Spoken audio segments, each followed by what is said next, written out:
Hey everyone, welcome back to another video. This is Alvin Blocks. Before we get the video started, you may notice a change in the audio quality. That's because I've just invested in a brand new microphone, so hopefully everything sounds great. I'm still working on the audio and the little tweaking of the audio quality, so do stick with me on that.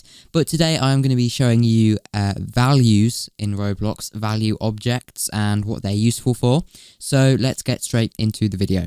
So, you've already learned in this series about variables and how we can hold data in a variable in a script. But the problem with variables is that they are script specific. So, you can only access a variable if it has been defined or created in the same script. So, if I was to have a variable called myvar and I wanted to print out myvar from another script maybe, let's create a second script and let's try and print out myvar.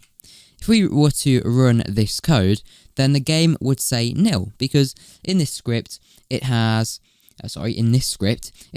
tried to print out myvar, but it doesn't know what it is because it's only checking this script to find that variable. So what I'm saying is you can only access, modify, view or print variables that have been defined in the same script. So you can't access them from another script. They are only a part of the script that they're defined in. So, I could print it in this script and that would be fine. But what if I wanted to access a number or, like a variable, some data from a different script? Well, that is where values come in. So a value is an object that we can put into our game. Just like a script is an object, we have value objects. So you can store them anywhere you like. The most common places we store them are in server storage, sometimes in the workspace, sometimes in replicated storage as well. But we're just going to put them in server storage today because we can access them from all of our scripts there, although it doesn't really matter. So let's type in value in this search box here, and you can see loads of different values come up, all these different objects. They're classed under values, and they all represent different data types. So we have a ball value, brick color value, C-frame value, color 3 value, int value, number value, blah blah blah. So all of these different values are used to hold data, just like we would hold them in a variable, although the difference is, because they're objects, we can reference them from different scripts and grab their values. We can even update their values. So let's insert a ball value. You have different values for different data types or different types of data that you want to store. So if we had a ball value, then the object would have a property. All of these value objects, this can get a bit confusing. By default, they are called value, but the objects themselves have a property which is called value. And what we can do is we can set that value to the data that we want. So just like you'd set a variable, you'd give some data to a variable and you'd hold that data in the variable. The data that's held in this value is under the value property. So in this case it's a ball value because that's the class name, so let's just call this ball value for now so we know which is which. So our ball value, it currently holds false. That is the data held, that is a false value. So when the box is unchecked, that means it is false. When we click it and check it, that means that the value is true. So what we can do is, if we just delete this script here, we can firstly get our value and we can say game.serverStorage ball value. Okay, now if we wanted to print out or access the current value of this ball value, we can just say .value, because value is the property name and that is going to give us the current value, which is currently false. But if we were to print that out, it would give us false. Okay, and if we were to make the value property true, it should now print out true. And there we go, it does indeed. So what that means is if we were to create a second script, we could access the ball value still. Let's just call it script 2. And in fact, let's add a weight 5. in here. Okay, we'll do a print. This is going to be, it's going to look confusing for a second, but I'm going to explain what we're going to do.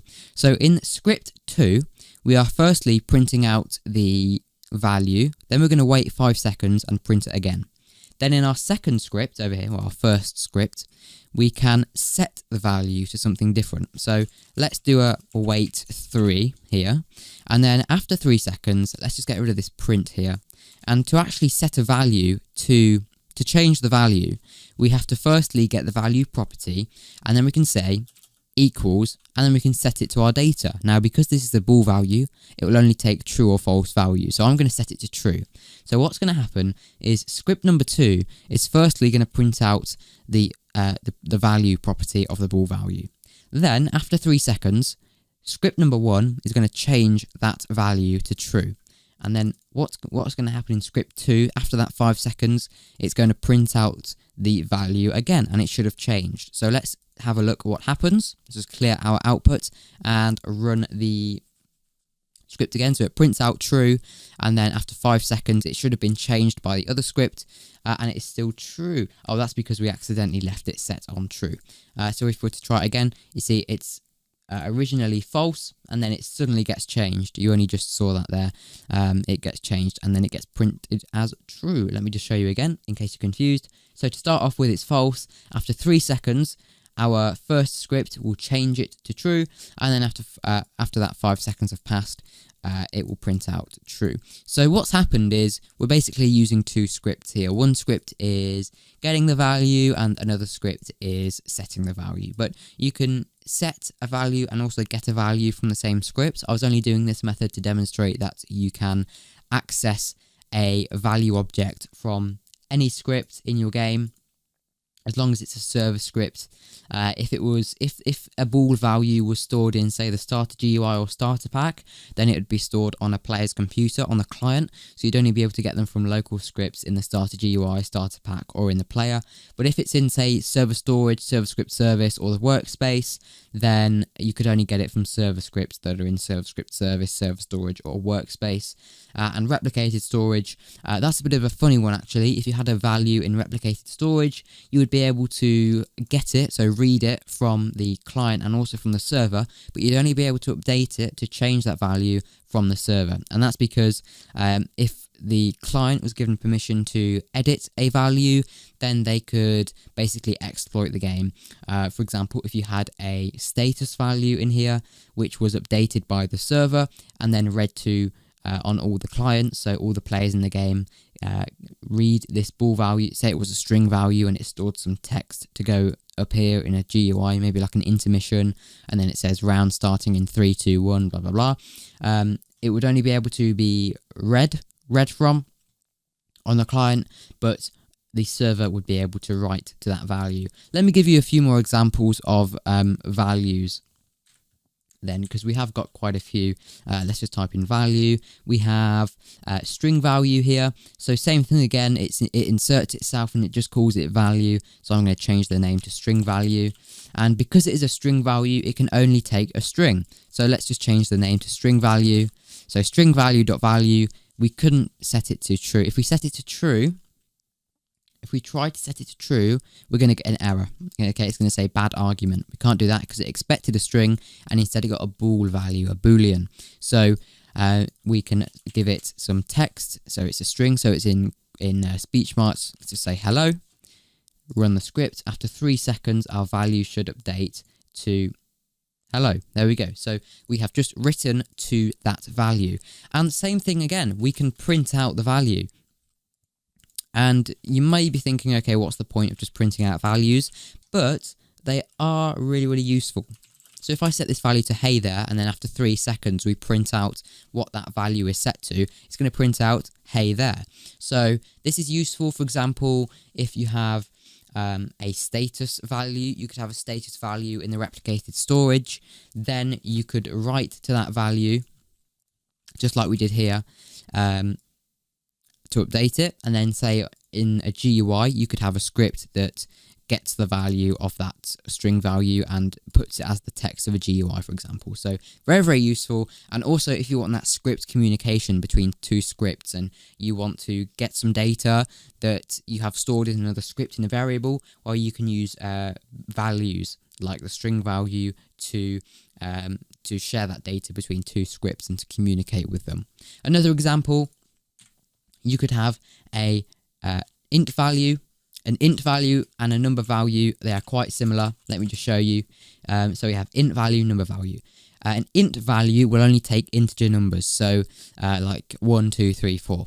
A number value will take any number, even if it's a decimal. So 1.1, 1.2, 1.3. It will still take 1, 2, 3, 4, 5 normal integer numbers, but it will also take decimal numbers. An int value will only take integers.